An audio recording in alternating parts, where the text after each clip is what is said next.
FVG24.it, le notizie delle 18:30. Primo piano. Potrebbe svolgersi a Trieste una grande conferenza internazionale sui rapporti tra Afghanistan e Pakistan. Il ministro degli esteri Franco Frattini ha annunciato che si terrà a giugno la conferenza per discutere sulla stabilizzazione dei rapporti tra i due stati. Il ministro Ronchi è oggi in visita a Pordenone. Il ministro per le politiche comunitarie ha annunciato che bisogna espellere senza sconti chi non osserva la regola del dialogo, della tolleranza e dell'integrazione, affermando inoltre che è necessario vigilare sulle moschee di grandi dimensioni.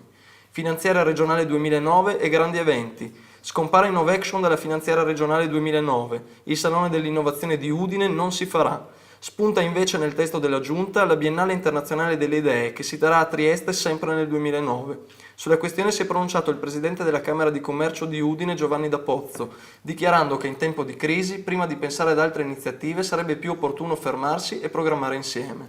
Festa per i 90 anni della Triestina. La Triestina ha presentato in occasione dei suoi 90 anni la nuova maglia che ricalca il modello originale del 1918. L'Unione ha inoltre deciso di operare una vendita promozionale di biglietti in occasione della prossima partita in casa del 13 dicembre contro il Livorno. I biglietti saranno venduti a prezzi scontati: 1 euro per donne e bambini, 5 euro per gli uomini in curva e 10 euro per gli uomini in tribuna centrale. Il 18 dicembre il Palatrieste ospiterà infine una festa rosso-labardata aperta a tutti i tifosi, in cui si ripercorrerà la storia della Triestina calcio fino ai giorni nostri.